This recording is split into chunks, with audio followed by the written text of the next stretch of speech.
French revolution. सो 1789 में जो बूर्बो family का था,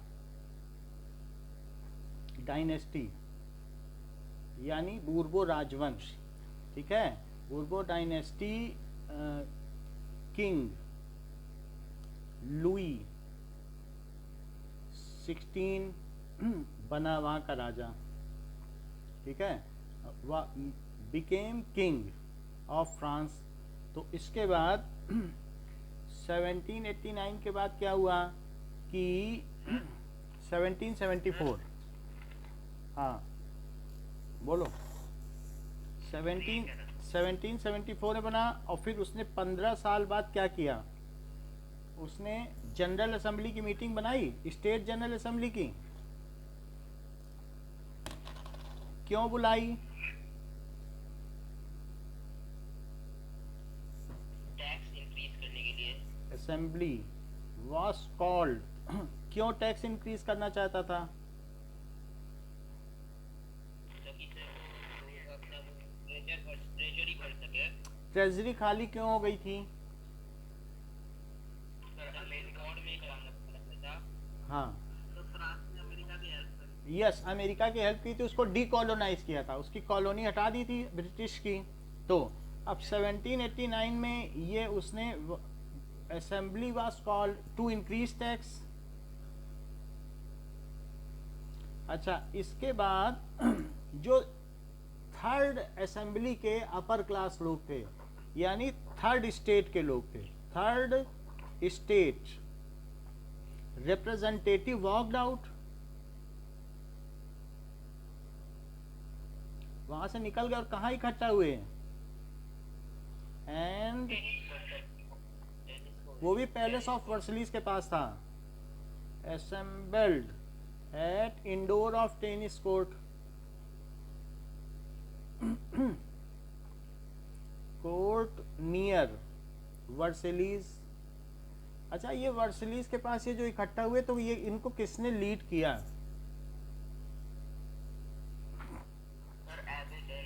हाँ, so it was led by Mirabeau, जो कि नोबेलिटी का था, नोबल फैमिली का था और कुलीन वर्ग का था। एंड एब्बे सही कौन था? क्या? बिशप था। और इन लोगों ने क्या किया? एंड फाउंडेड, उसी शाम को हुआ क्या, नेशनल असेंबली का गठन कर दिया, ठीक है। French national try colour flag वहां पर बनाया गया। तो जो फ्रेंच नेशनल कॉन्स्टिट्यूशन भी वही पे लिखा गया था। हाँ, try colour flag was accepted.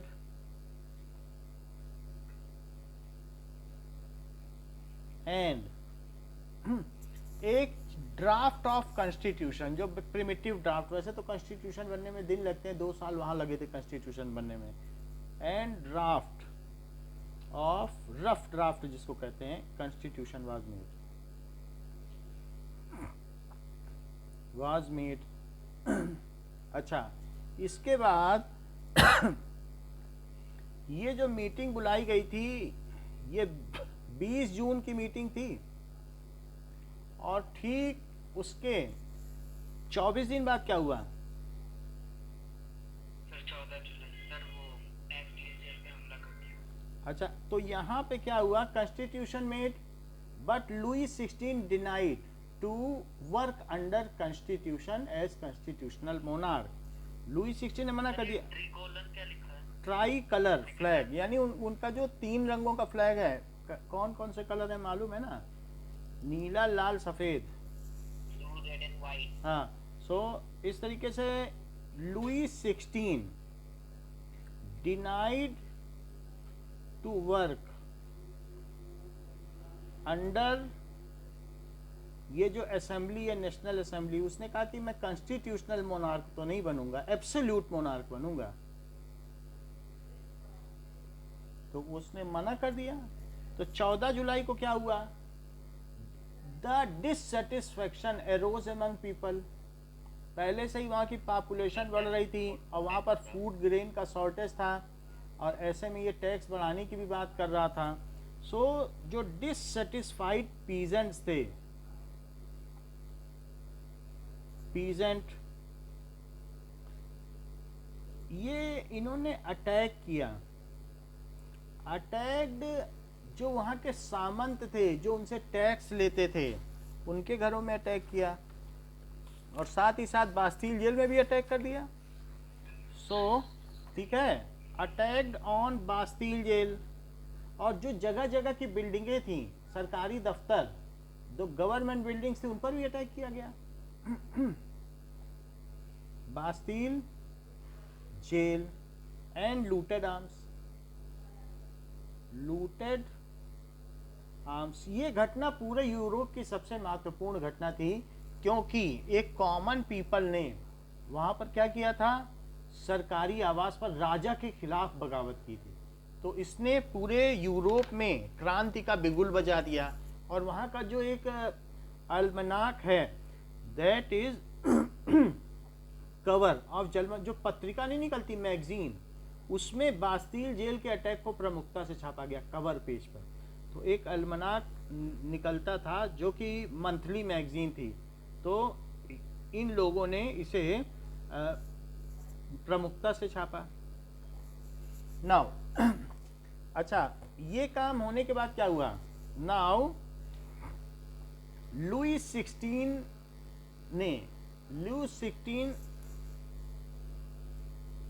accepted to work under National Assembly as constitutional monarch। उसने स्वीकार कर लिया कि ठीक है, अब लोग इतने विरोध कर रहे हैं, डर गया। accepted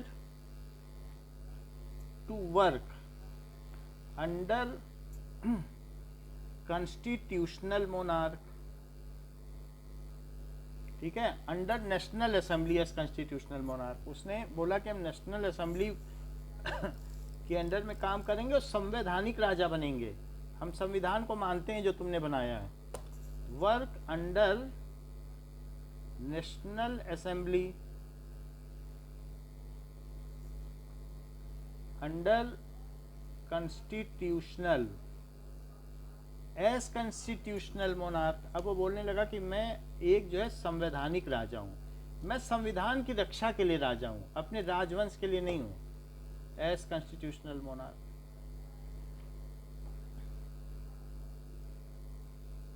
इतनी बात समझ में आई।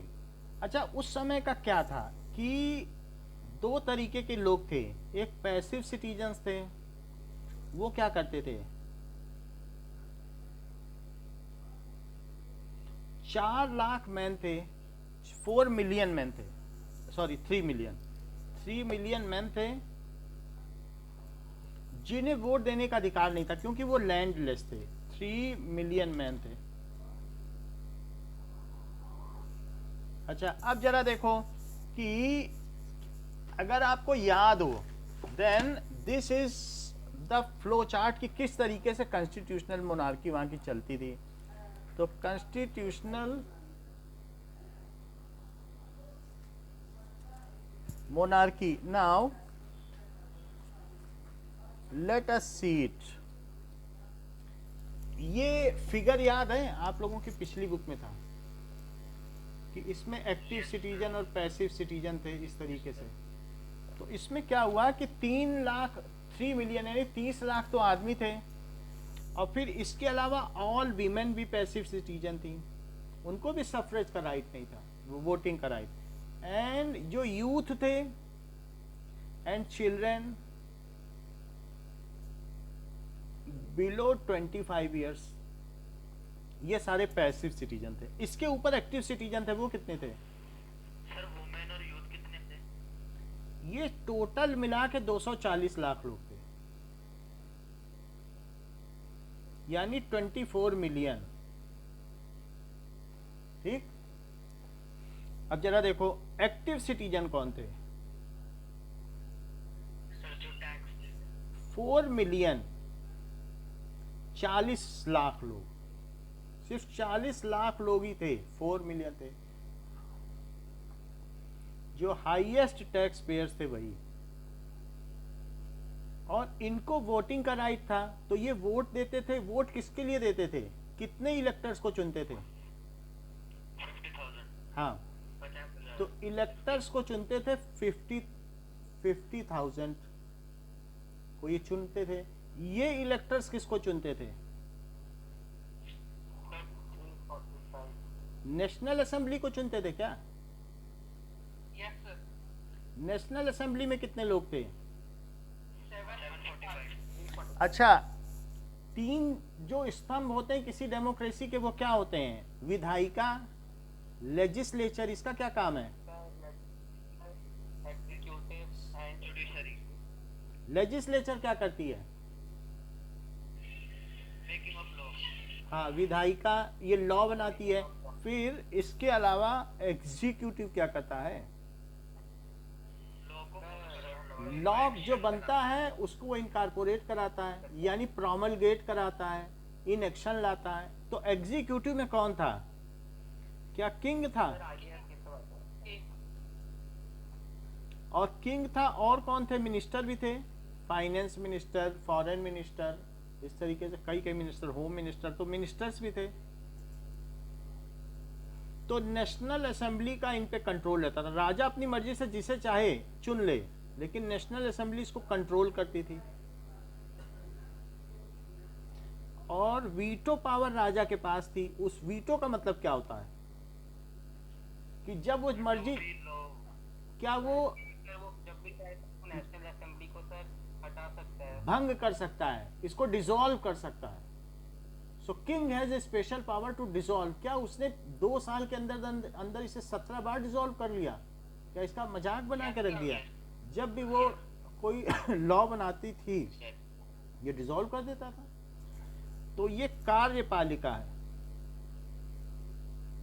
जैसे हमारा पार्लियामेंट लेजिस्लेचर है, और जो हमारे यहाँ के पुलिस हैं, जो बैंक कर्मचारी हैं, जो स्कूल में पढ़ाने वाले टीचर हैं, वो सब क्या एग्जीक्यूटिव हैं? जो आईएएस अफसर हैं वही तो सब कुछ करते हैं। नोटबंदी होती है तो सारे बैंक वालों को बुलाया जाता है, अध्यापकों को बुलाया जाता है, तुम भी सहयोग दो। क्योंकि किसी भी नए कानून पे बनने पर जो सेंट्रल गवर्नमेंट के जितने लोग हैं सबको उनका काम करना पड़ेगा, है बात कि नहीं? उनको वेतन दिया जाता है। और तीसरा कौन होता है? जुडिशरी इंडिपेंडेंट थी। जुडिशरी राजा के हाथ में नहीं दी गई थी, वो किसके हाथ में दी गई थी? इसको वोट किया जाता था। और कौन वोट करता था? क्या एक्टिव सिटीजन वोट करते थे? तो उसको अलग रखा गया। So the king was given a special power, veto power, to dissolve national assembly whenever he require desire. So king was given special veto power to dissolve National Assembly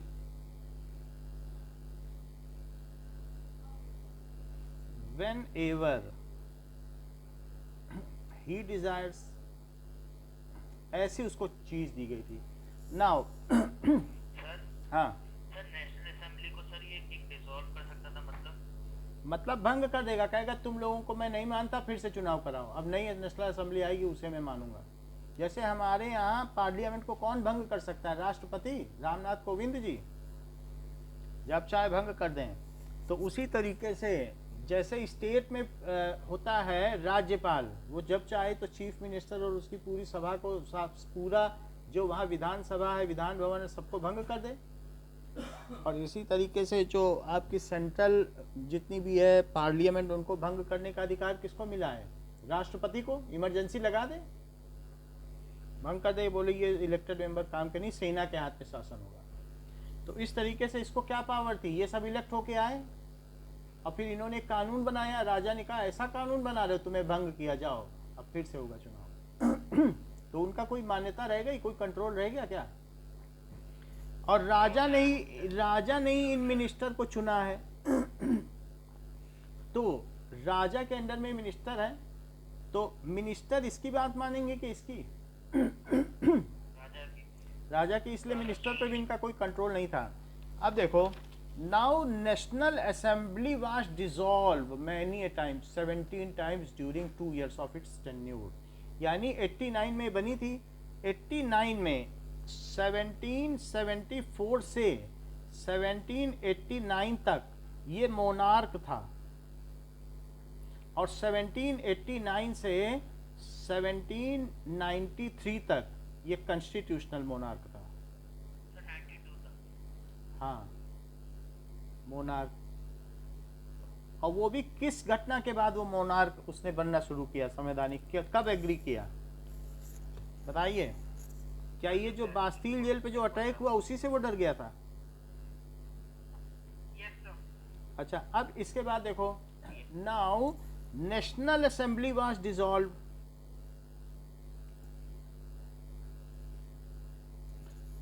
dissolve का मतलब भंग की गई।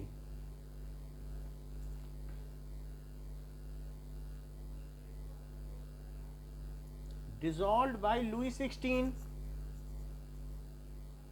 Louis 16 ने इसको भंग कर दिया, बाय किंग भी बोल सकते हो, ठीक है। 17 times during its short tenure.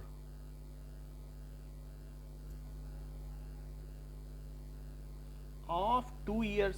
अच्छा देखिए, now people have lost its belief over national assembly. तो लोगों का बिलीफ क्यों नेशनल असेंबली पे खत्म हो गया बताओ? लॉस्ट कभी कंट्रोल ही नहीं था। बिलीफ ओवर नेशनल असेंबली, क्योंकि वो सिर्फ 40 लाख लोग थे, 4 बिलियन थे, और बाकी जो 24 बिलियन थे उनको तो वोटिंग के राइट ही नहीं थे। Over national assembly as it acted as puppet of king, वो बाद में क्या बन के रह गई थी? उसे यही डर लगा रहता था कि ये राजा मुझे कहीं गिरा न दे, तो वो चापलूसी करते रहते थे कि हमारी नेशनल असेंबली मत भंग करना। तो लोगों ने, and it was elected by, कितने लोग इलेक्ट करते थे? इलेक्टेड, और वो भी इनडायरेक्टली, इलेक्टेड इनडायरेक्टली। सर हाँ, उन्होंने नेशनल असेंबली बनाने के लिए तो फिर वहां से उठ के चले गए थे कि राजा पार्लियामेंट पे कर रहा था, तब कुछ करा नहीं इन्होंने। फिर से बोलो। सर वो नेशनल असेंबली बनाने के लिए तो उठ के चले गए थे सर वहां से, है ना। नेशनल असेंबली बनाई। अब नेशनल असेंबली जब इन्होंने बना ली तो दो तरीके के लोग थे, एक होते थे कंजर्वेटिव और दूसरे कौन से थे? लिबरल्स। लिबरल। कंजर्वेटिव कौन थे? क्या जो चाहते थे कि ये परिवर्तन धीरे धीरे हो, यस सर, और मोनार्की रहे। हाँ, अब मोनार्की रहे, चेंज शुड टेक प्लेस, ठीक है, स्लोली एंड पीसफुल मैनर, कोई झगड़ा नहीं चाहते थे ये। अच्छा, और जब कि ये क्या थे? क्या ये रिवोल्यूशनिस्ट थे? यस सर, और डेमोक्रेसी चाहते हैं। अच्छा, रिवोल्यूशनिस्ट का क्या मतलब होता है? कोई चीज अगर मान लीजिए जिसका मुंह उधर की तरफ है वो घूम जाए, तो क्या उसका मुंह इधर हो जाए, रिवॉल्व हो जाए, 180 डिग्री घूम जाए? Yes sir. रिवॉल्व से रिवोल्यूशनिस्ट बनाए क्या? वो चाहते हैं बिल्कुल 180 डिग्री अपोजिट, जो हो रहा है वो ना हो, दूसरा कुछ हो। तो रिवॉल्व से क्या बना है कि वो सडन चेंज चाहते थे। So they want full autonomy. Autonomy, ये फुल ऑटोनॉमी चाहते थे। जब ये 24 मिलियन लोग थे और ये कितने थे? टोटल पॉपुलेशन वहां कितनी थी फ्रांस की? क्या 28 मिलियन थी? 28 मिलियन। उसमें से ऑटोनॉमी का मतलब होता है स्वायत्तता, जैसा हम चाहें वैसे चलेगा, हमारे ऊपर किसी का शासन ना हो, freedom and complete transformation of society.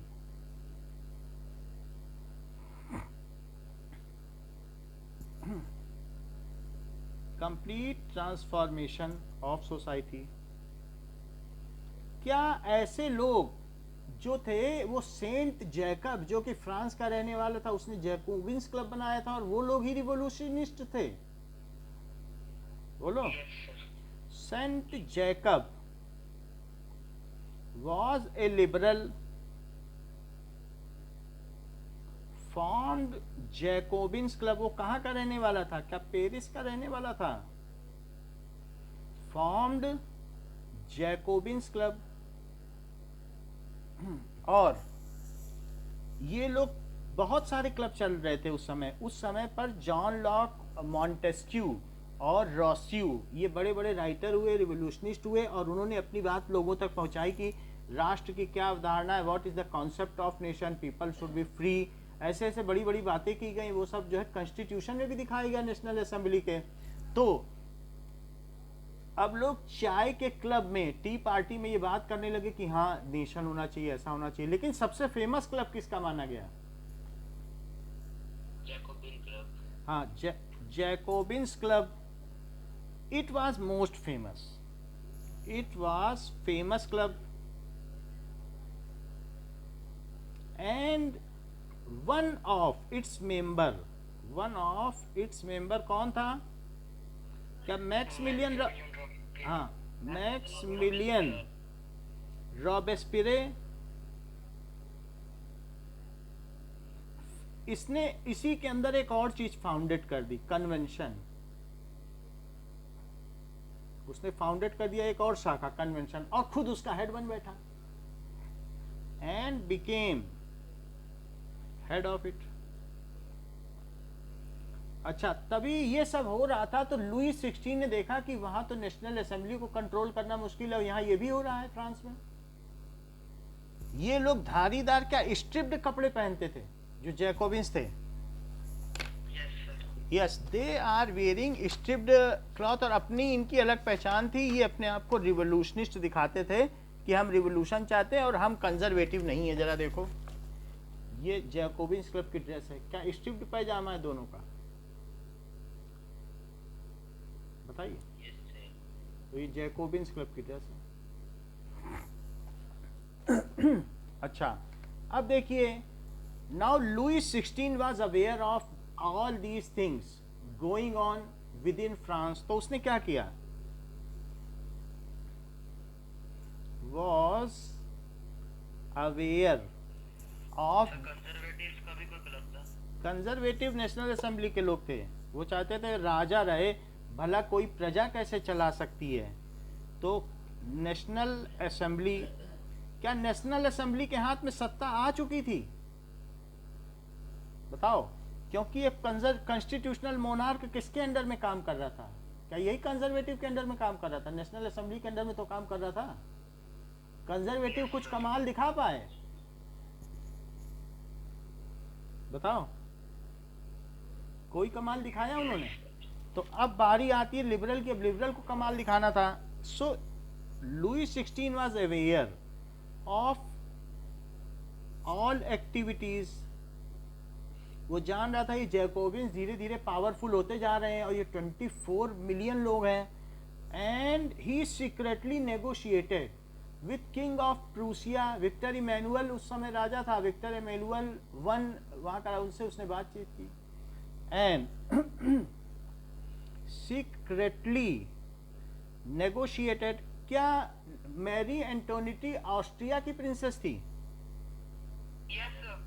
तो क्या ऑस्ट्रिया फ्रांस की मदद करता अगर लुई 16 बात करता, देखो हमें राजा से हटाने के लिए लोग चाल चल रहे हैं और तुम्हारी बेटी की हमारे साथ शादी हुई है, तुम अपनी सेना भेजो, नहीं तो तुम्हारी बेटी की जान खतरे में आ जाएगी। तो ऑस्ट्रिया तो उसका ब्लाइंडली सपोर्ट करेगा ही। तो सीक्रेटली नेगोशिएटेड किसके किसके साथ? प्रूशिया। अच्छा, प्रूशिया उसकी क्यों मदद करेगा? दो रीजन थे सर। बोलो। पहला रीजन तो ये कि उसके वहां के लोग ये रेवोल्यूशन, बोलो, एक जन बोलिए, कौन बोल रहा है? वो खुद भी डायनेस्टी वाले ही थे सर। हाँ। तो वहां के भी लोग रेवोल्यूशन कर रहे थे भाई, वहां के लोग रिवोल्यूशन कर लेंगे। वहां भी जैकोबिन्स क्लब बन रहे थे, सब जगह बन रहे थे जैकोबिन्स क्लब। तो उसने कहा आपकी भी डायनेस्टी जाएगी और हमारी भी जाएगी, इससे अच्छा मिल के इनको यहाँ पर, ये फ्रांस में इसकी स्थापना हुई है, फ्रांस में ही दबा देते हैं, सबको अरेस्ट कर लेते हैं। तो फ्रांस से फैली है, तो फ्रांस पे जब दब जाएगी तो सब जगह दब जाएगी। दूसरा रीजन क्या बताया? दूसरा रीजन कुछ बताया, वो बताओ, मुझे मालूम नहीं है। यही तो बताया सर कि ये एक तो उनकी बेटी थी सर। हाँ, और बेटी तो दूसरा वाला ऑस्ट्रिया की थी, तो वो सपोर्ट कर ही रहा था। तो प्रूशिया ने इसलिए मदद की कि डायनेस्टी सब जगह चल रही थी, तो वहाँ के किंग विक्टर इमैनुअल ने इसकी मदद की। Negotiated with Prussia and Austria to send troops for controlling political activities.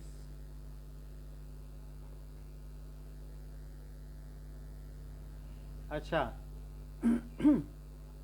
now national assembly, this secret was leaked to national assembly, तो क्या हुआ?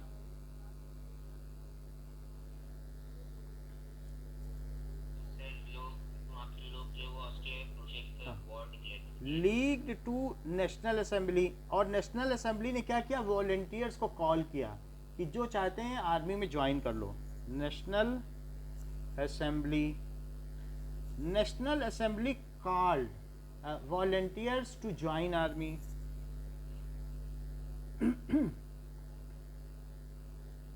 Called volunteers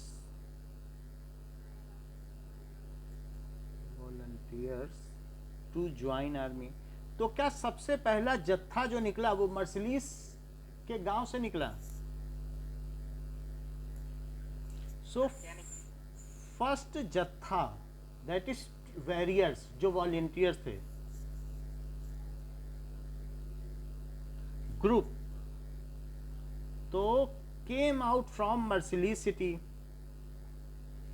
from Marseilles to Paris march किया।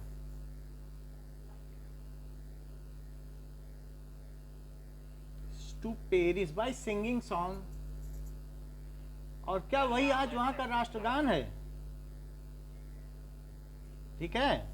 सो मर्सेलिया is जो national anthem बन गया आज वहां का ऑफ फ्रांस। अच्छा, क्या ये जो लोग वहां पहुंचे, अब इन ट्रूप्स ने वर्सलीस के पैलेस पर ही अटैक कर दिया क्या, और राजा को बंदी बना लिया? So they attacked on palace of Versailles. They all, मतलब आर्मी के जो लोग थे, attacked on palace of Versailles, और वहां से उसने राजा को बंदी बना लिया। And king was arrested. King पहले उसे एब्डिकेट किया, सिंहासन से हटा दिया, वॉज एब्डिकेटेड, सिंहासन से हटाना।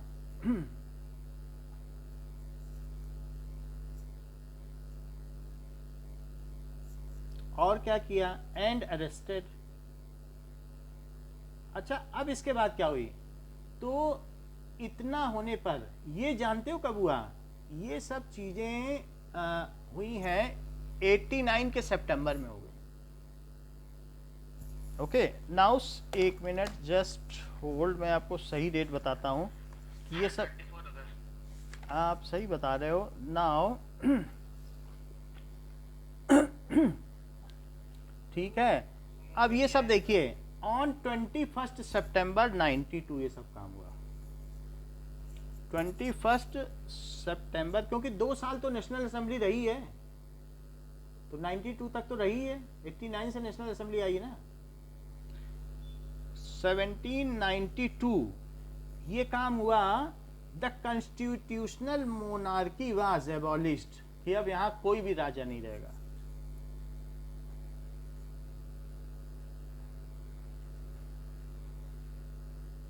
monarchy was abolished अच्छा, क्या फ्यूडल सिस्टम भी रिमूव कर दिया कि कोई कर नहीं देगा?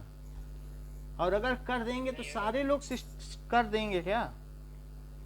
तो फ्यूडल सिस्टम, फ्यूडल सिस्टम का मतलब है कि सामंतवादी प्रथा, स्टेट वाइज सिस्टम, जो स्टेट बना था, कि कोई सामंत नहीं है, सब सिटीजन है, वॉज एबॉलिश्ड। और जो टैथीस था, धार्मिक कर, क्या उसे एबॉलिश कर दिया गया क्या? एबॉलिश की धर्म के नाम पे कोई कर नहीं देगा। एंड पहले रहता था, लेकिन ये जो है कंजर्वेटिव इसे नहीं हटा पाए। कंजर्वेटिव धीरे धीरे चेंज चाहते थे, वो चाहते थे बस संविधान बन जाए, लेकिन राजा ने उनकी मानी नहीं और नियम भी कोई नहीं माने, वो बार बार उनको डिसॉल्व कर देता था। लेकिन अब ये सिस्टम हो गया, जब इसे वो किया गया तो ये हो गया now first republic of France. 3 Republic बने, तीसरा जो बना 1817 में बना, और दूसरा कब बना? क्या जुलाई 1830 रिवॉल्यूशन के बाद? भाई जो ये फर्स्ट रिपब्लिक बना है, मैं तो आपको कह रहा हूं कि फ्रांस का जो फर्स्ट रिपब्लिक है वो कब बना? First Republic. रिपब्लिक का क्या मतलब समझते हो? क्या यूनियन ऑफ स्टेट्स? अभी देखो, हाँ हाँ, वहाँ की राजधानी है ना फ्रेंच फर्स्ट रिपब्लिक। तो ये कब बना? अब इसके बाद 92 के बाद क्या चुनाव होंगे तब रिपब्लिक होगा। रिपब्लिक का क्या मतलब है? इलेक्टेड मेंबर्स को पहुंचना चाहिए कि नहीं? कि रॉबेस्पियर सीधे जाके बैठ जाएगा, अपने को राजा बोल देगा? तो इसके बाद वहां चुनाव हुए, रॉबेस्पियर जीत गया, नेशनल असेंबली हार गई, क्योंकि 24 मिलियन लोग उसके साथ थे, और नेशनल असेंबली के साथ सिर्फ अमीर लोग थे थर्ड स्टेट के। तो कौन जीतेगा? तो इस तरीके से 1793 में क्या हुआ? क्या फ्रांस के प्रथम गणतंत्र की स्थापना हुई। अच्छा, फिर इसके बाद अब वहां पर जो दूसरा हुई तो 1830 जुलाई, क्या इसे जुलाई रेवोल्यूशन के नाम से जानते हो?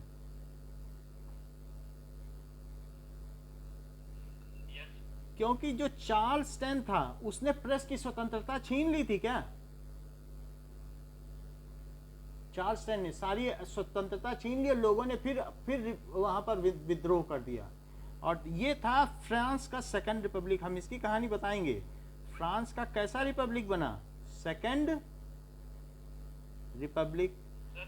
अच्छा बोलो भाई, अभी हम नेपोलियन की बात ही नहीं कर रहे हैं, आपको 3 रिपब्लिक बता रहे हैं। अभी इसके बीच की तो बहुत लंबी कहानी है, लेकिन 3 रिपब्लिक तो जान लो। फ्रांस का अंतिम राजा कौन था? भाई हमने आपको पीडीएफ भेजा है, तो सारी लो, इन्होंने पूरा बता दिया। नेपोलियन थी, हर चीज ये जानते हैं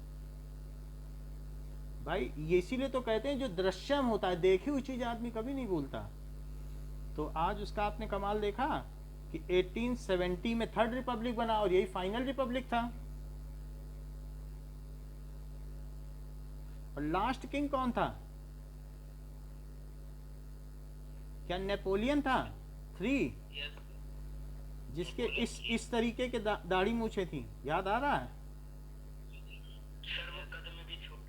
ये है नेपोलियन, इस तरीके की थी। अच्छा, अब देखिए, तो ये तो 3 रिपब्लिक हैं जो कि हमने आपको बता दिया। अब इसी पर हमारी लाइन चलेगी। कॉन्स्टिट्यूशनल मोनार्की अबॉलिश हो गई, इलेक्शन वाज हेल्ड। अब इलेक्शन होगा ना, अब राजा हट गया तो इलेक्शन नहीं होगा। So election were held under first republic of France. इसे कहा गया कि वहां पर प्रथम गणतंत्र की स्थापना हुई है। यूनियन ऑफ स्टेट समझते हो? क्या आपके यहाँ जैसे ये राजस्थान है तो ये पूरी ऑटोनॉमस स्टेट है, गहलोत चाहे तो जो कर ले राजस्थान में, कि प्रधानमंत्री मोदी रोक सकते हैं? नहीं रोक सकते, सब ऑटोनॉमस हैं। बेईमानी करेंगे तो सीबीआई पकड़ लेगी, अदरवाइज जो मर्जी चाइना को बुलाएं, पाकिस्तान को बुलाएं, उनसे व्यापार करें, सबको पूरी स्वतंत्रता है। Elections were held in France, और फ्रांस में जब इलेक्शन हुए तो कौन जीता? लिबरल कौन थे बताओ, जैकोबिन्स थे कि नेशनल असेंबली? हाँ, लिबरल्स का मतलब है वन द इलेक्शन, ठीक है। तो Jacobin club members won the election over national assembly by great margin. Jacobin club members, और उनका नेता कौन था? हाँ, won the election by great margin. And in 1793, अब 1793 देखो क्या हुआ, 1793 ये सितंबर की बात है, फिर 93 में अगले ही साल 2-3 महीने बाद 93 आ गया। Maximilian Robespierre became the leader of first Republic. वही तो लीडर बना, जैसे इंडिया के लीडर मोदी है, तो वहां का लीडर कौन बना?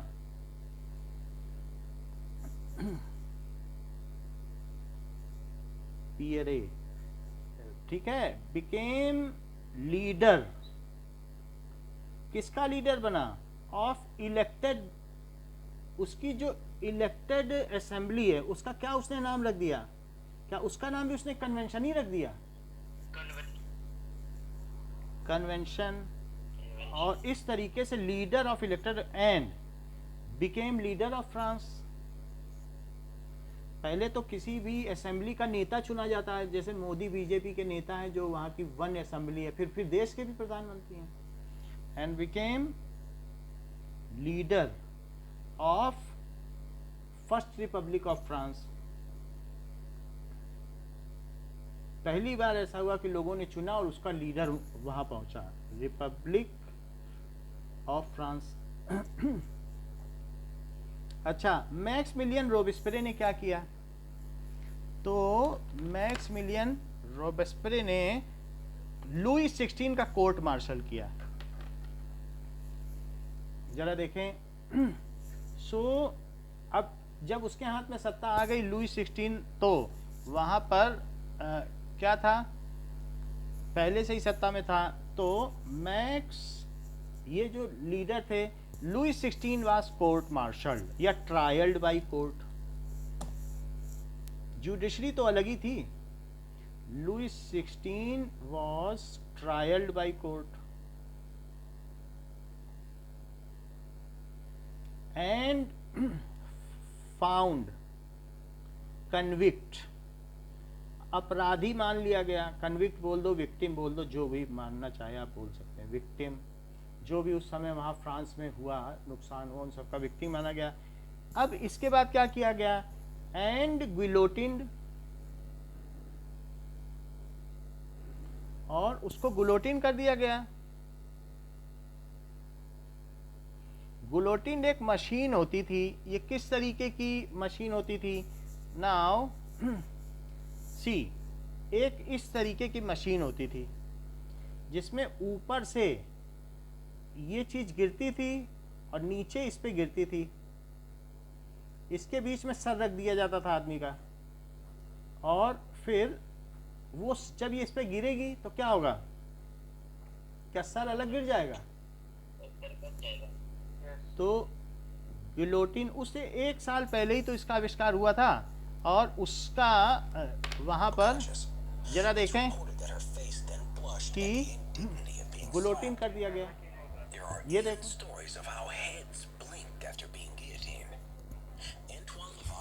was a French scientist at the height of the French Revolution in 1794. He was condemned to death during the Reign of Terror and supposedly agreed to blink after his head was guillotined as one last experiment for science. His servants noted that Lavoisier blinked up to 15 seconds after the execution. Though there are many stories like this claiming that lucid decapitation or consciousness exists momentarily after beheading, and though these stories aren't based on real people and real events, they are most likely exaggerations or anecdotes that have become embellished over time by countless retellings. However, it's often been wondered by scientists how long the head keeps on functioning after it's been guillotined from the body. One of the chief reasons for the introduction of the guillotine was that it was deemed to be very humane, but some factions in the medical community were seriously questioning this. Dr. Samuel Thomas Sommering theorized that in fact a decapitated head could continue to live and feel for up to a full 15 minutes after being guillotined, and therefore the suffering was worse than death by hanging. But Dr. Jean Célido believed immediate death and total end of life. Others, such as Pierre Jean Georges, cockroaches, frogs, snakes, carried out using more advanced methodology on actual guillotined human heads. It has been widely reported in the aftermath, but still, the decapitated head was said life only seemed to last. The separated body, as such, lives for about another 60 seconds until the heart finally stops beating. As for the decapitated head, scientists say that it can technically have enough oxygen stored for metabolism to continue for about 7 seconds, though parts of the body may live on for a very short time after being guillotined. The catastrophic effect of being decapitated means that any consciousness would be extinguished in a state unaware of anything. Maybe in time we'll find out what really happens in those short moments before life is extinguished. अब देखिए ना हाँ now ये तो गुलोटिन आपने देख लिया कि हाँ बोलो सर विक्टिम तो फिर गलत शब्द हो जाएगा। विक्टिम तो वो होता है जिसके साथ हुआ होता है कुछ गलत। बात सही है कन्विक्ट मानो ठीक है सो कन्विक्ट ठीक रहेगा उसको गुलोटिन कर दिया गया लुई 16 का ट्रायल किया गया क्या मैरी एंटोनिटी का भी गुलोटिन कर दिया गया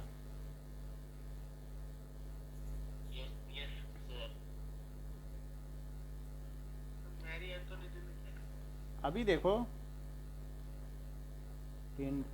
क्या इसके बाद सभी नोबल फैमिली और क्लर्जी को भी गुलोटिन कर दिया गया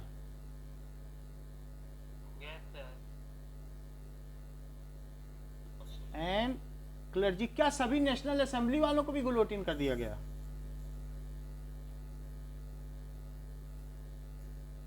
बोलो मैक्सिमिलियन रॉबेस्पियर ने ऐसा काम किया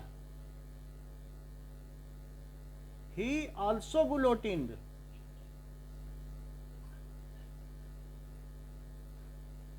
all party leaders of जो अपोजिशन पार्टी मेंबर्स को all members of opposition party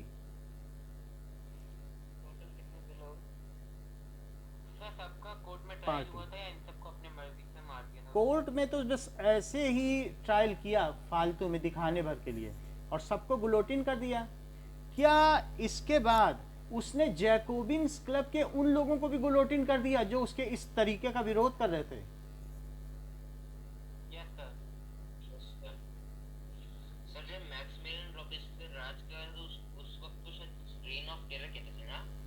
भाई उसको रेन ऑफ टेरर आतंक का राज्य कहते थे और जॉन लॉक मारत ने कहा तुम जो ये कर रहे हो ठीक नहीं है ऐसे रिपब्लिक नहीं आएगा कि किसी को मारने से तो क्या उस जॉन पॉल मारत को भी गुलोटिन कर दिया बताओ ये लो जॉन पॉल मारत उस समय का बहुत बड़ा रिवोल्यूशनिस्ट था तो उसने बोला कि तुम ऐसा ठीक नहीं कर रहे हो whatever mister Robespierre you are doing it is not the way for a republic to function इसी को उसने गुलोटिन कर दिया देख लो जॉन पॉल मारत एक रिवोल्यूशनिस्ट था ये एक ऑथर था और एक एक्टिविस्ट था पॉलिटिशियन था इसमें बहुत सारी स्किल है जो मैंने वीडियो भेजे हैं उसमें देखो आप स्लाइड वाले ठीक है so he also guillotined all Jacobins club members who opposed him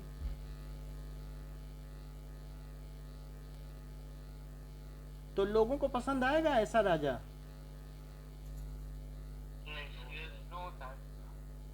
opposed him he also guillotined the famous author revolutionist John Paul Marat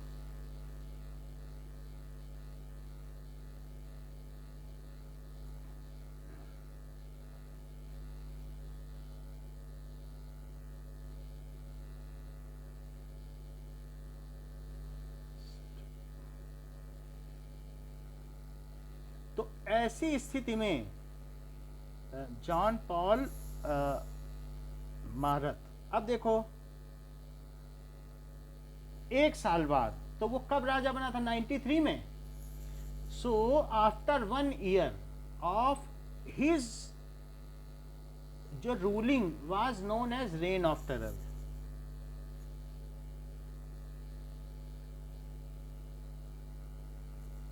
as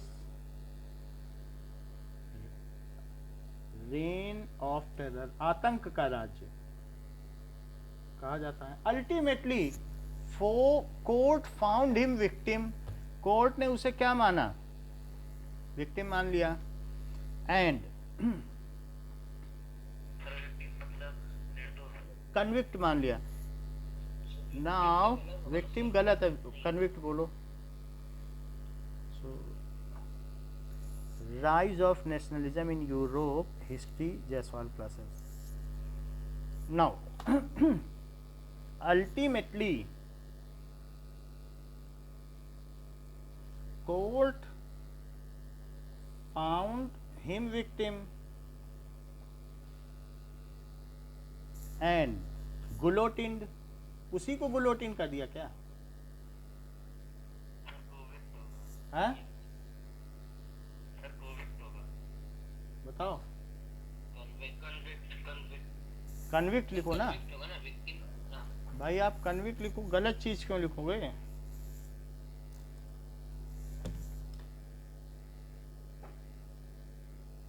ये देखिए, अब जरा देखिए कि तो पहले था। So Louis 16 was गुलोटिनाइज्ड। अब देखो कि क्या क्या चीज हुई। क्या ये लुई 16 गुलोटिन हो रहा है? ये मैक्सिमिलियन रॉबेस्परे, क्या यही मैक्सिमिलियन रॉबेस्परे है? देखो मारत को गुलोटिन किया सबसे पहले इसने, फिर इसके बाद क्या हुआ? क्या यही रॉबेस्परे है जो गुलोटिन हो चुका है? ठीक है। सो इसका मतलब है अपराधी था, इसका सर काट दिया गया। देखो भरी सभा में लोगों के सामने उसका सर लेके लोग खड़े हैं। सर दिखाई पड़ रहा है? ये देखिए, उसका हेड दिखाया जा रहा है कि मैक्सिमिलियन रॉबेस्परे गुलोटिन हो चुका है। ये देखो, okay. Now so in this manner उसको लिटाया जा रहा है और उसको गुलोटिन किया जा रहा है। लोगों ने अब तक जान लिया था कि एक सिंगल मेंबर कमेटी अगर हम बनाएंगे रिपब्लिक में तो वो असफल होगी, तो उन्होंने 5 मेंबर की डायरेक्टरी बनाई। ये 5 लोग हैं, लेकिन ये जो कर रहे हैं 5 मेंबर की डायरेक्टरी, ये कोई फैसला ही नहीं ले पाए, आपस में ही झगड़ते रहते थे। तो एक डायरेक्टरी बनाई गई, और वो डायरेक्टरी कैसी थी? दैट इज 5 मेंबर की। जरा देखो कि क्या 5 सदस्य थे इस बार जो इलेक्टेड हेड थे, और इसका नाम डायरेक्टरी कहा गया। ये देखो, तो इस तरीके से नाउ जब मैक्सिमिलियन रॉबेस्परे गुलोटिन हो गया, नाउ ये मुझे बताइए कि 1989 में, ये 1789 में किसने शासन किया? क्या नेशनल असेंबली के अंडर में रूलिंग थी क्या? और क्या वो कंजर्वेटिव थे? और उसके पहले किसने शासन किया? क्या एब्सोल्यूटिस्ट ने किया? निरंकुश ताकतों ने।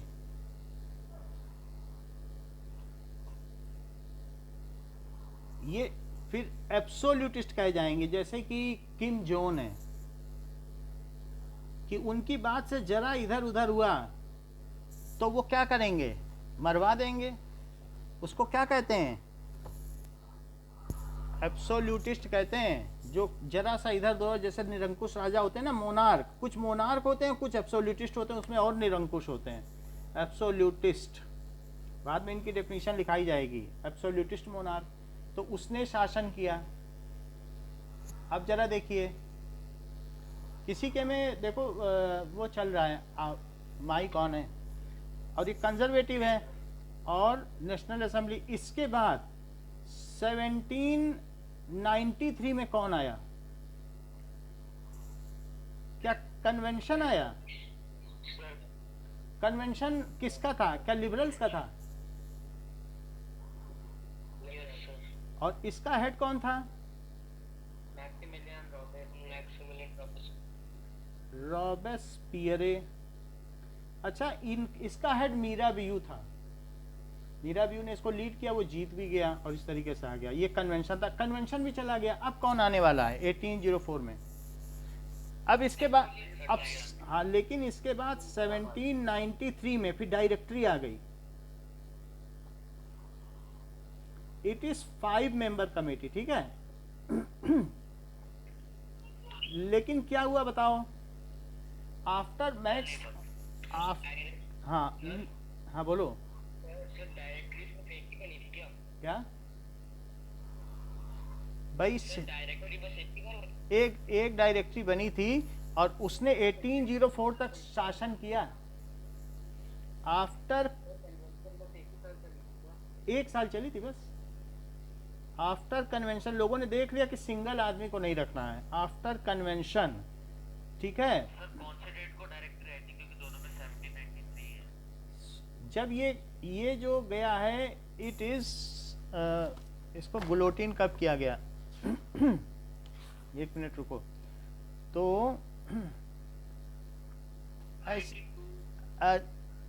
देखो 1794 को गुलोटिन किया गया, मतलब 94 में मारा गया। 93 से 94 तक ये रहा, 94 लिखो। और 94 में भी कब? जुलाई 94, जुलाई 94 में मार दिया गया, फिर गुलोटिन हो गया। ये 93 से 94 तक रहा है। कब से कब तक रहा है?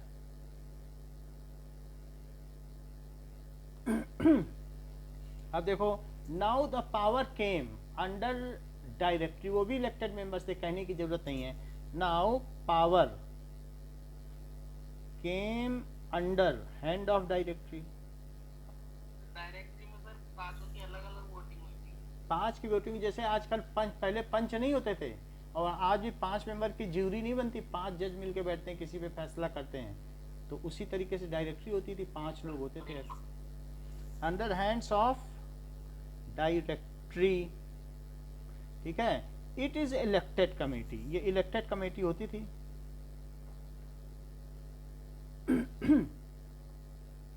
कमेटी में 2 एम होंगे। अच्छा, it is elected committee and has 5 members, but it has failed as they failed to take decision unanimously। वो सर्वसम्मति से किसी भी निर्णय को लेने में असमर्थ थे, इसलिए किसी बिंदु पर वो सहमत हो ही नहीं पाते थे। as they failed, oftenly failed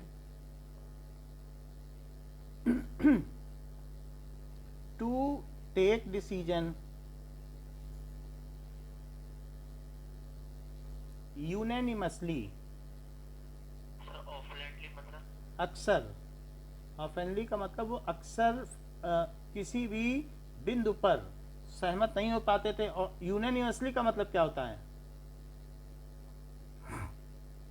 सर्वसम्मति से 5 लोग सहमत नहीं हो पाते थे। And disagree and fight with each other, लड़ते भी थे। डिसएग्री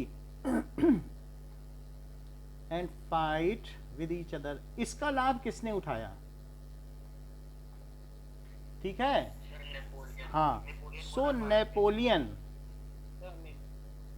ठीक है। अब ये डायरेक्टरी भी कमजोर हो गई थी, नेशनल असेंबली भी। The head of the military head of France, वैसे वो कारपोरल से आगे बढ़ा था, लेकिन बाद में मिलिट्री का हेड बन गया। मिलिट्री, क्या नेपोलियन ने, जब वो एक कारपोरल था, तो क्या वहां के जो पब्लिक थी उन पे खुलेआम गोलियां चलवा दी थी? इसीलिए वो फेमस हुआ था। 1 साल ज्वाइन होने के बाद उसने ऐसा कर लिया, इतना साहस भरा कदम। इसके बाद तो उसकी फेम बढ़ती ही चली गई और वो जल्दी ही अपनी सेना का सेनापति बन बैठा। द मिलिट्री हेड, ठीक है। उसने क्या किया? फायर करवा दिया, किसी भी बात पे लोग डिसएग्री कर रहे थे, आर्मी की बात नहीं मान रहे थे, तो उसने ओपन फायर करवा दिया लोगों, जबकि उनके बड़े कमांडर नहीं करने को कह रहे थे। बाद में उसी को सही माना गया और फिर उसको प्रमोशन मिलते चले गए। used this opportunity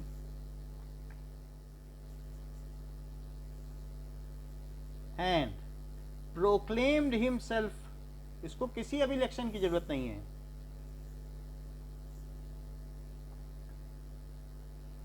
as king of France। अब वो अब राजा बन बैठा।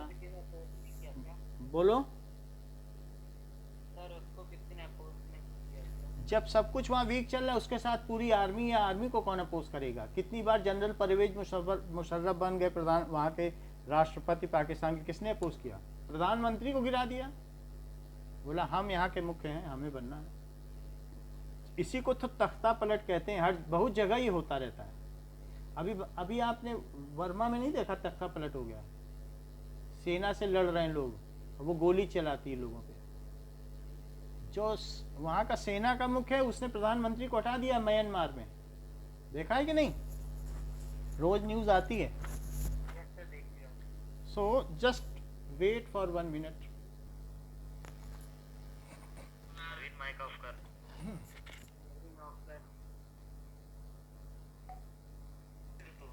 ये देखो, पहले किंग था, एब्सोल्यूट मोनार्की, फिर कॉन्स्टिट्यूशनल मोनार्की आई, फिर कन्वेंशन आया, फिर डायरेक्टरी आई। जब डायरेक्टरी भी नहीं चल पाई तो उसका नाम उठाते हुए जो मिलिट्री हेड था नेपोलियन, उसने वहां पर अब शासन करना शुरू कर दिया। He proclaimed himself as king of France in 1804। 1804 में हुआ। ये Napoleon He was very ambitious leader and good orator. He was a believer of expansion of territories and modernization. He has done some modernization in Europe that is named on behalf of him. He proclaimed in a procession as a ruler of France. So उसने अपने आप को ruler घोषित कर दिया। Convention भी चला गया, डायरेक्टरी भी चली गई, अब मिलिट्री का शासन हो गया। सो दिस नेपोलियन ने मिलिट्री पावर बढ़ानी शुरू कर दी और उसने लगभग यूरोप के 80% टेरिटरीज पर कब्जा कर लिया। अंत में वो इजिप्ट तक पहुंच गया। And this is the photo that how he encountered the statue. So this is the reason which is in green colour. It is captured by Napoleon. Most of the region of Europe was Russian. Other than Russian Empire, it was all captured by Napoleon. And modernization was also done. But on the other side, heavy taxes were levied on common people. This is how Napoleon defeated in Waterloo. So, Russian forces से जब ये हार गया, ये battle of Waterloo बहुत famous है। इसमें Napoleon की 1814 में पराजय हुई। Napoleon defeated and most of the territories which were won by Napoleon were now handed over to allied forces जो France, Britain, Russia and Prussia की थी। प्रूशिया आजकल जर्मनी कहा जाता है। अंत में नेपोलियन को देश निकाला दे दिया गया। Napoleon was exiled and it leaded to death. Some are telling that the Napoleon was arsenized. उसको आर्सेनिक दिया गया, जहर दिया गया, जिसकी वजह से उसकी मृत्यु हो गई। लास्ट में अब फिर से जो शासन था वो कंजर्वेटिव रिजाइम के हाथ में आ गया और एलाइड फोर्सेस ने 1815 में नेपोलियन से संधि की। That is known as treaty of. आर्सेनाइज्ड कर दिया गया। ये जो अलाइड फोर्सेस थी, ये नेपोलियन को जब देश निकाला दे दिया गया, तब क्या ये फिर से वापस आ गया और इसने लुई 18 को हटा के 100 दिन और शासन किया क्या? भाई लोग इससे तंग आ गए तो इसको देश निकाला दिया, जहां भेजा गया था वहां से चोरी छुपे फिर आ गया और 100 दिन और शासन किया लुई 18 को हटा के। सो ही ब्रिटिश पे नहीं किया था। proclaimed himself as a king of France in 1804। 1804 में वो वहाँ का शासक बन बैठा। अच्छा, क्या ब्रांड किसको दिया था? इसी को दिया गया था। तो नेपोलियन बोनापार्ट। नेपोलियन बोनापार्ट भी बोल सकते हो, नेपोलियन वन। नेपोलियन 3 कौन था? क्या फ्रांस का अंतिम राजा था 1870 में? अच्छा, ये नेपोलियन 1 कहलाता है। नेपोलियन 2 उतना फेमस हुआ नहीं, नेपोलियन 3 भी नहीं फेमस हुआ। सो अब नेपोलियन 2 भी नेपोलियन 2 भी कुछ समय के लिए राजा बना। अब जब आगे की कहानी पढ़ेंगे तो मैं सब लिखाऊंगा। तो ये प्रमुख नाम है, उनको करते हैं। अच्छा, मैक्सिमिलियन रॉबेस्पियर ने भी कुछ किया था कि सिर्फ उसने गुलोटी नहीं किया था लोगों को? बताओ, ये सही कह रहे हैं। उसने क्या किया? उसने जो मैदे की ब्रेड थी, आप लोग व्हीट ब्रेड खाते हो और व्हाइट ब्रेड, एक गेहूं की ब्रेड होती है, एक मैदे की, बोलो। तो उस समय मैदे की ब्रेड, जो व्हाइट ब्रेड थी, वो नोबल लोग खाया करते थे। उसने कहा कोई मैदे की ब्रेड नहीं खाएगा और सब लोग व्हीट ब्रेड खाएंगे, और उसको इक्वलिटी ब्रेड कहा। क्या मैक्सिमिलियन रॉबेस्पियर ने? इसने क्या उसने सर और मैडम की उपाधियां छीन ली जो बड़े कुलीन परिवार के नोबल फैमिलीज के लोग थे, और सबसे कहा कि सब लोग सिटीजन और सिटोयिनी हैं, सिटोयन और सिटोयिनी हैं, सब लोग देश के नागरिक हैं। तो उसने सर और मैडम कहलवाना ही बंद करवा दिया। फ्यूडल सिस्टम तो उसने एबॉलिश कर ही दिया था। इसके अलावा उसने क्या कर दिए? सीलिंग प्राइस फिक्स कर दिए कि किसी भी चीज का रेट उससे ज्यादा नहीं हो सकता, कोई महंगा नहीं बेच पाएगा। और क्या उसने मीट और ब्रेड की राशनिंग कर दी मैक्सिमिलियन रॉबेस्पियर ने? यानी सारे लोग अपना गेहूं किसको बेचेंगे? अनाज, गवर्नमेंट को, और गवर्नमेंट सबको ब्रेड बना बना के देगी, और बेकरी की दुकानों के बाद जो लाइन लगती रहती थी वो बंद हो जाएगी। तो इसलिए इसने राशनिंग करनी शुरू कर दी कि खुले में बाजार में मीट नहीं बिकेगा, खुले में ब्रेड नहीं मिलेगी, हम बेचेंगे। ऐसा उसने कर दिया। सो मोस्टली जो चर्चेस थे, क्या वो सब बंद करवा दिए? बोला चर्च कोई नहीं होगा, और उनको गवर्नमेंट ऑफिस में बदल दिया क्या? तो इस तरीके से उसने बहुत सारे सुधार तो किए, बट जो सुधार की कीमत लोगों को चुकानी पड़ी वो बहुत थी। अब जरा देखो, नेपोलियन ने जब अपने आप को किंग बना दिया, तो उस समय नेपोलियन ने क्या किया? क्या नेपोलियन ने भी सुधार कार्य कुछ किए? So he was a believer of modernization. He was believer of modernization. उसने जो कन्फेडरेशन ऑफ यूरोप थी, यूरोपियंस का एक संघ बना दिया। बोला सब जगह एक ही जैसा मेजरमेंट सिस्टम चलेगा, यूनिफॉर्म वेट एंड मेजरमेंट चलेगा, और कोई इंटर ट्रांसफर में जो भी चीज होगी बिजनेस होगी इंटर स्टेट में, जहां जहां उसने 80% में जीता था उन्हीं में, वहां पर कोई टैक्स नहीं लगेगा। नहीं तो पहले क्या होता था कि अगर कहीं पर जो कपड़ा था उसके मापने की अलग अलग इकाइयां होती थी, 1 मीटर कहीं पर जो है वो 100 सेंटीमीटर था, तो कहीं 110 सेंटीमीटर था, तो जहां जहां जाओ तो लंबी लंबी लाइन में लगना पड़ता था, उसको फिर से नापना पड़ता था, सब जगह टैक्स लगता था। तो इतने इंटर स्टेट टैक्सेस थे कि बिजनेस नहीं हो पाता था। तो उसने जहां जीता उसने कहा हमारे टेरिटरी के अंदर सब लोग कहीं भी फ्रीली घूम सकते हो और बिजनेस कर सकते हो, कहीं कोई टैक्स नहीं लगेगा। उसने 39 टैक्सेस को एबॉलिश करके सिर्फ 2 टैक्स सिस्टम में बदल दिया था, और यूनिफॉर्म जो है मेजरमेंट्स एंड वेट सिस्टम लगा दिया था। He was believer of modernisation. क्या उसने जुडिशरी को 3 वर्टिकल डिवीजन में बांट दिया? जैसे हमारे यहाँ सुप्रीम कोर्ट है, फिर उसके बाद हाई कोर्ट है, फिर सेशन कोर्ट। तो एक टॉप मोस्ट कोर्ट होगा और दूसरा होगा हर सिटी में, मतलब हर स्टेट में होगा, फिर हर सिटी में भी होगा क्या सेशन कोर्ट, जिला न्यायालय, सत्र न्यायालय, और फिर उसके ऊपर जो है उच्च न्यायालय, और फिर उसके बाद सर्वोच्च न्यायालय। ऐसे हमारे यहाँ 3 टियर सिस्टम है कि नहीं कोर्ट का? ऐसा ही एक्सटेंसिव बोलो। डेमोक्रेसी डिस्ट्रॉय की, उसके सुधार बहुत बड़े हैं। उसी का जो मजा लोगों ने चख लिया ना पूरे यूरोप में, तो वो चाहते थे लिबरल्स की अब हमें यही चाहिए जो नेपोलियन करके गया है। नेपोलियन जब हार गया तो भी लोग नेपोलियन की याद करते रहे कि हमें वैसा ही सिस्टम चाहिए। तभी तो पूरे यूरोप में यूनिफिकेशन और नेशनलिज्म आया, क्योंकि ये जो करके गया था उसकी याद लोगों में बनी रही। क्या लो, इन्होंने ये बता दिया इन्होंने कि स्लेवरी सिस्टम हटा दिया था।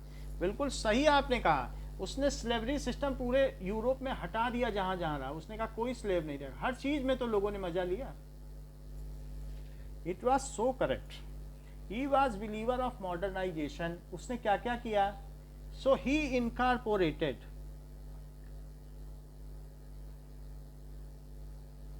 Uniform weight and measurement system. नहीं तो पहले एक एलए होता था, आप लोगों ने पढ़ा होगा कि जो टैक्स लगता था, अलग अलग नापने की इकाई थी और फिर अलग अलग टैक्स लगते थे, आपकी बुक में दिया होगा। तो वो सारे सिस्टम को उसने क्या किया कि हटा दिया। ये पेज नंबर निकालो जरा 10 और सबसे ऊपर देखो कि उसने निकाला आप लोगों ने 10। तो he incorporated uniform weight and measurement system. अच्छा, पहले कपड़ा नापने की क्या इकाई थी? क्या एलए थी? जैसे अभी मीटर होता है। So the measure of cloth elle कहीं पर 54.7 सेंटीमीटर था और कहीं 55.1 था। दिख रहा है आप लोगों को? बुक में देखो, लिखा है, लिखा है। तो सब जगह अलग अलग चलता था और उसने क्या किया तो और सब जगह 5% टैक्स लगता था। कस्टम बैरियर ड्यूटी लगती थी। कस्टम बैरियर का मतलब समझते हो? जैसे अगर स्पेन से ले गए जर्मनी तो बैरियर ड्यूटी लगी, फिर जर्मनी से आप ग्रीस ले गए तो बैरियर ड्यूटी लगी। अगर सब कुछ नेपोलियन के अंडर में तो क्या बैरियर ड्यूटी लगेगी? सो ये कर दिया। Now the measurement LA was the measuring length. So the unit of measurement of length, unit of measurement of length, ये क्वेश्चन बहुत इंपॉर्टेंट है। ऑफ लेंथ, ठीक है, LA was ठीक है, ये क्या था? यूनिफॉर्म्ड, सब जगह एक जैसा हो गया। किसमें किसमें? Under confederation of Europe one by Napoleon. Under confederation, संघ कहते हैं कन्फेडरेशन को, ration of territories one by Napoleon. अच्छा, कस्टम बैरियर ड्यूटी हटा दी गई थी क्या? कस्टम बैरियर का मतलब क्या होता है बताओ? कस्टम बैरियर, हाँ, which was 5% between two inter states. एक स्टेट से दूसरी जगह अगर जाओगे, बिटवीन टू स्टेट्स, तो विच वर ऐसे 39 कस्टम ड्यूटी से गुजरना पड़ता था। जब लोग न्यूरेमबर्ग से हैमबर्ग तक जाते थे तो 39 जगह कस्टम देना पड़ता था। विच वाज, यानी नेपोलियन के राज्य के एक सिरे से दूसरे सिरे तक जाते थे जब। विच वाज 39, ठीक है, इन काउंट्स, इतने नंबर पे टैक्स देना पड़ता था। तो आप समझो अभी 39 इंटू 5 करो तो 100 रुपए की कीमत कितनी हो जाएगी भाई? 100 रुपए की चीज अब 5% सब लेते जाएं। 39 इंटू 5 करो जरा और उसको इसमें जोड़ो। 5 9 जा 45 और 5 3 जा 15, तो 195 तो ऐसा ही बढ़ गया दाम। क्या 295 नहीं हो गया? 100 रुपए की चीज कहीं से निकली तो 295 की बिकेगी कि नहीं? कितना हैवी कस्टम ड्यूटी है। Which was 39 in count is reduced to 2, 2 custom duty देनी पड़ेगी। और LA has 11 non uniform units. कहीं LA किसी तरीके का था, उसको सिंगल कर दिया, उसने कहा LA इतना ही होगा, तो अब उसको एक जैसा कर दिया। LA वाज डिफाइंड, उसको नपवाने में इन 11 different measurements, defined as 11 different measurement was made uniform. It facilitated free trade among European union. आज भी तो यूरोपियन यूनियन उसी पे चलती है। तो आज यूरो है कि नहीं वहां की इकाई, क्या वो नेपोलियन की याद में बनाई गई है? सो इट हैड मेड, अगर नेपोलियन ने न किया होता तो क्या यूरोप में ये संभव हो पाता? So it promoted free trade, तो इससे उन्मुक्त व्यापार की स्थापना हुई। आराम से बिजनेसमैन को कहीं कोई जवाब ही नहीं देना है, ना लाइन लगानी है। फ्री ट्रेड, ठीक है, बिटवीन, बोलो बताओ मोनोरियल सिस्टम कहाँ पे लिखा है, बताओ तो हम बता दें। लाइन नंबर बताओ जरा।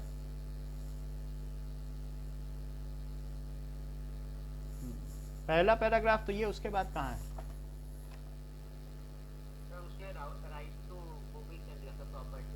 मैनोरियल कहाँ लिखा है बताओ तो जरा, किसका प्रश्न है? प्रवीण बताओ कहाँ लिखा है, तो मैं बता दूं आपको, समझा दूं।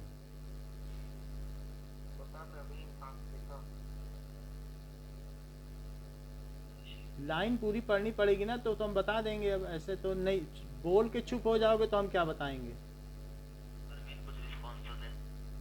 चलो कोई बात नहीं।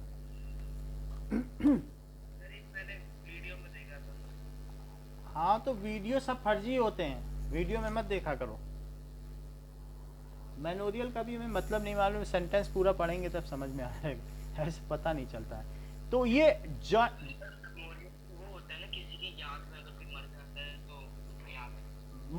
वो मैनोरियल जो ड्यूज थे, किसी के ऊपर बहुत कर्ज है, वो सब हटा दिए गए थे। मोनेरियल ड्यूज का मतलब क्या होता है? जैसे कोई बहुत कर्ज में डूबा है, बहुत हैवी टैक्सेस हैं गवर्नमेंट की तरफ से, वो सब मोनेरियल ड्यूज, वो उसको सबको उसने राइट ऑफ कर दिया कि किसी के ऊपर ड्यू नहीं है, सब लोग बिजनेस करो, किसी का घर कुर्क नहीं होगा। समझ में आई बात कि नहीं? सो जो मोनेरियल ड्यूज थे उनको क्या कर दिया गया था? दैट वर उससे सबको फ्री कर दिया गया था, रिमूव्ड। लिखा जरूर होगा कि इसमें, हमने भी पढ़ा है आपकी बुक में, लेकिन अभी याद नहीं आ रहा है। मोनेरियल कहीं या तो 9th में पढ़ा होगा। ड्यूज वर रिमूव्ड, जो ड्यू का मतलब है किसी के ऊपर कर्ज है तो उसने कह दिया कि कर्ज की चिंता मत करो, अपना व्यापार करो। तो जो मोनेरियल ड्यू है, किसी के ऊपर कर्ज, वर, ठीक है, लिफ्टेड, उनको लिफ्ट कर लिया गया। समझ में आ गई बात? अच्छा अब जरा देखो ज़ोल्वेरिन से क्या समझते हो? हाँ सर, मेमोरियल ड्यूज का मतलब तो इसमें दिखा रहा है फीस दैट पेजेंट्स और serfs of farmer owe to the nobles who is their landlord. हाँ ठीक है, वही सब चीजें हैं। तो उनको फ्री कर दिया ना। जो सामंतों को वो कर्ज देते थे, या सामंती प्रथा में क्या होता था, इतना पैसा तुम अगर इतनी खेती करोगे तो 25% तुम्हें देना पड़ेगा। और ड्यूज का मतलब क्या है कि तुमने नहीं दिया है तो ठीक है, अगली खेती में दे देना। उसको ड्यू, ड्यू का मतलब बकाया होता है। ड्यू का मतलब क्या होता है बताओ? और मोनेरियल का मतलब क्या होता है? धन होता है क्या? बकाया धन। तो उसने माफ कर दिया। मोनेरियल का मतलब है कि धन।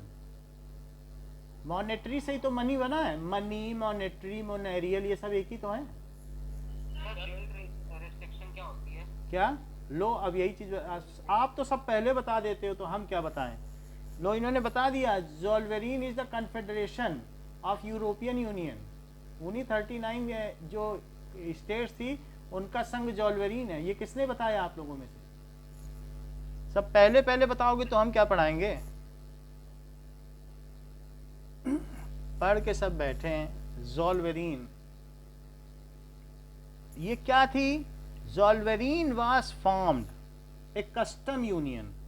जो कस्टम का क्या मतलब होता है कि कहीं कस्टम ड्यूटी नहीं लगेगी। उतने देश अगर मिल जाएंगे तो उनमें आपस में फ्री ट्रेड होगा। Was formed a custom union was formed at the initiative of प्रीशिया। और सारे जर्मन स्टेट जो उसके अधिकार में भी नहीं थे वो भी उसमें ज्वाइन हो गए। ठीक है, बाय इनिशिएटिव ऑफ नेपोलियन।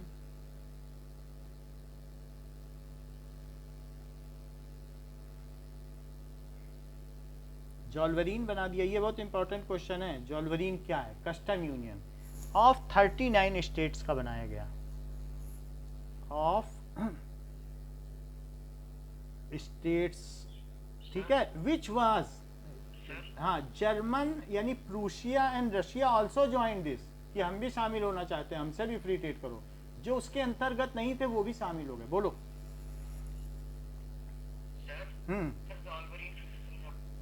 जॉल्वरीन का मतलब है कि मान लो जैसे नेपोलियन ने इतने सारे क्षेत्रों में कब्जा किया है, तो उसने अब उसने जितने क्षेत्रों में कब्जा किया है उन सभी लोगों को अगर वो कुछ लालच देगा तो क्या वो नेपोलियन के वफादार बने रहेंगे? तो उसके बिजनेसमैन को उसने लालच दिया कि तुम्हें बहुत सस्ती चीज मिलेगी क्योंकि फ्री ट्रेड होगा, आओ जाओ, कर नहीं देना पड़ेगा। तो सब लोगों ने सोचा ये तो अच्छा है, 100 रुपए की चीज 105 में मिल रही है, पहले 295 में मिलती थी, अब टैक्स ही नहीं होगा। वही टैक्स ही तो भारी पड़ता है लोगों को। जो खिलौना ये यहाँ पर मान लो 2000 का मिल रहा है और मैं ये बाहर से मंगाया हूँ 4000 का पड़ा है, क्यों? क्योंकि कस्टम ड्यूटी 2000 लग गई। अब ये आया फ्रांस से, 2000 रुपये लग गया एक्स्ट्रा। तो बताओ कस्टम ड्यूटी भारी पड़ी कि इसकी कीमत?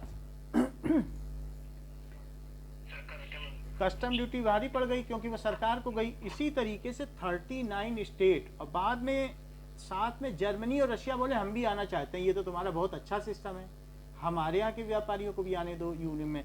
तो लेटर ऑन देखो उसमें पढ़ो, most of the German state and Prussia also joined this Zollverein. देखो अब इसमें पढ़ो, ये formed by the initiative was formed at the initiative of a custom union or journal was formed at the and joined by most of the German states। एक minute इसको देख लो। हाँ Russia और ऑस्ट्रिया ये सब मिलके ये नेपोलियन को तो हराना चाहते थे। सबने हरा दिया, ऑस्ट्रिया और ये सब लोगों ने बाद में हरा दिया, लेकिन ये जो ट्रेड यूनियन था,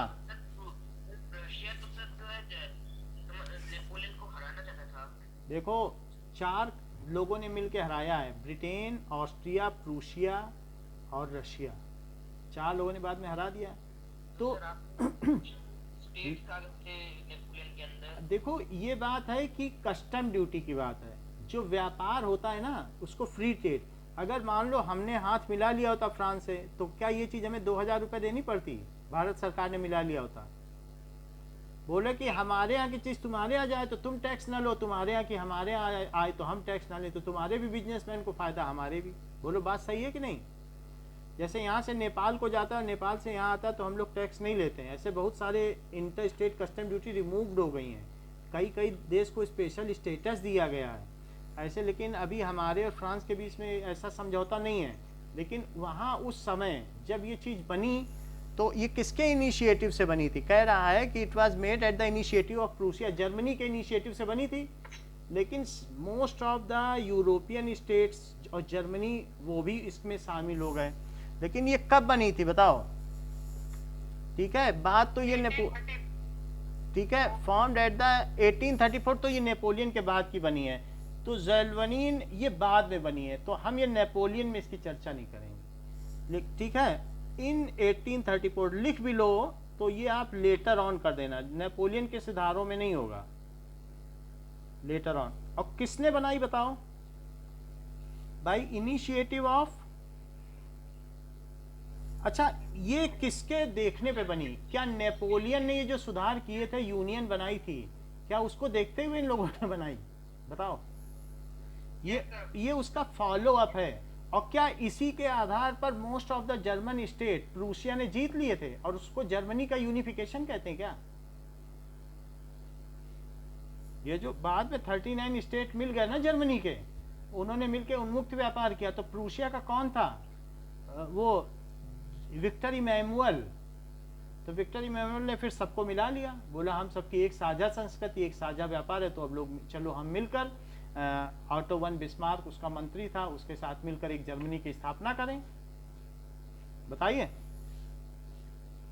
सो by initiative of Prussia, Hitler पहले आए थे या फिर वो इनेलो? बोलो। हिटलर पहले आए थे या फिर इनेलो? हिटलर 45 में आया था, 19 बहुत आगे है वो तो। 1945 गांधी जी ने उसको चिट्ठी लिखी थी। और नेपोलियन कब था? क्या 1804? क्या 145 साल बाद आया था हिटलर? बताओ। क्या हिटलर जो है नेपोलियन का रीइंकार्नेशन था, पुनर्जन्म? चलिए, सो it was by initiative of Prussia and joined bye most of today's German state. Joined bye, ज्यादातर लोगों ने इसमें शामिल हो गए थे क्या? जो आज के हैं, समझ में आ गई बात? इसको नेपोलियन से नहीं जोड़ना है। और क्या सुधार किए? देखो ये ये बात हो गई, ये यहाँ लिखना नहीं चाहिए था जॉल्वरिन वाली बात, लेकिन हमने बता दी। अब देखो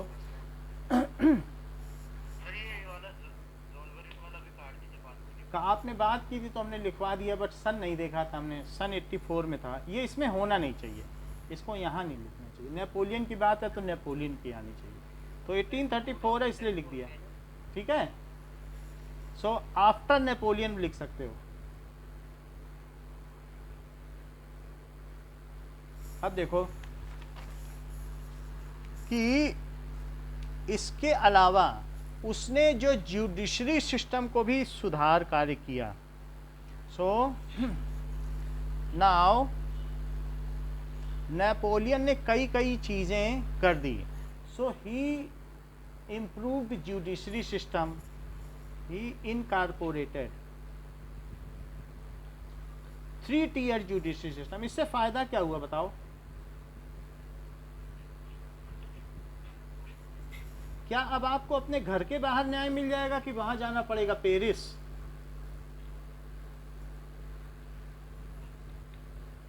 ठीक है भाई, 3-tier जुडिशरी सिस्टम हो गया। एक तो सुप्रीम कोर्ट बना, उसी के आधार पे तो हमारे यहाँ भी बना है supreme court at country level. फिर हाई कोर्ट किस में बना? State level. एंड जो कस्बे थे तो and session court at city level. बोलो। इनकॉर्पोरेटेड, उसने इस चीज को लागू करवाया। प्रोमलगेटेड, प्रोमलगेटेड लिख लो, ये सिस्टम है लागू करना। समझ में आ गई बात? तो ये सारा सिस्टम उसने किया। He also universal adult franchise दी। सो he emphasized, ठीक है, for equality before law. Equality before law, सब लोग लॉ के सामने इक्वल हैं। एंड राइट टू प्रॉपर्टी भी दिया कि किसी की जमीन जब्त नहीं हो सकती, जितना मर्जी जो पैसा रखे। पहले छीन ली गई थी ना सब क्लर्जीमैन की प्रॉपर्टी। एंड गिवन बैक, क्या गिवन बैक किया? Right to property. He also modernised education system, उसने शिक्षा पद्धति को बदल दिया।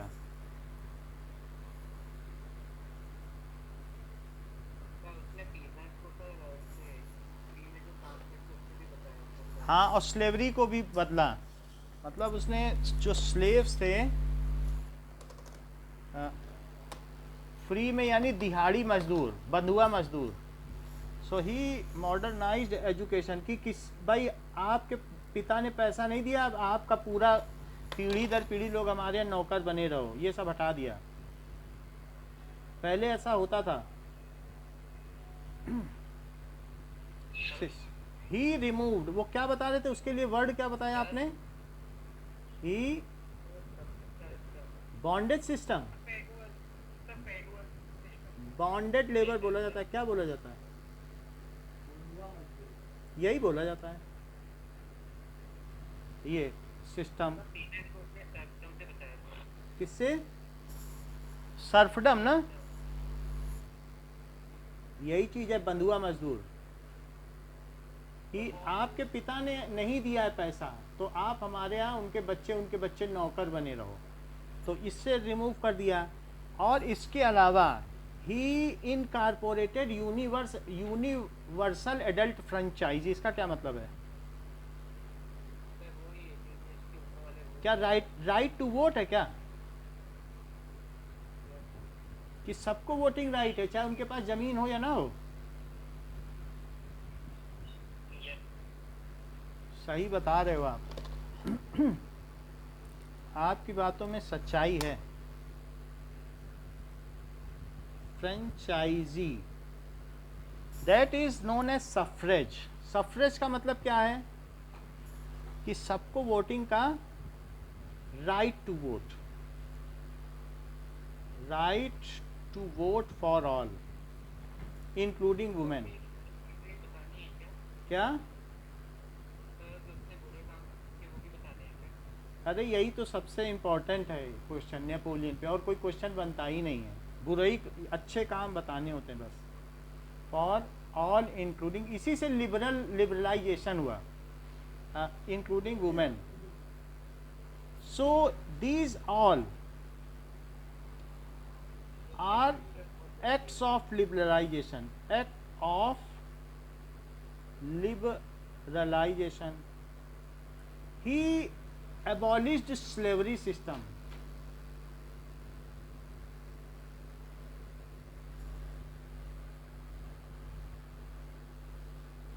समझ में आ गई बात? तो ये सब नेपोलियन के मॉडर्नाइजेशन है। बोलो। स्लेवरी सिस्टम का मतलब है कि जैसे स्लेव होते नहीं थे, गुलाम प्रथा का अंत कर दिया।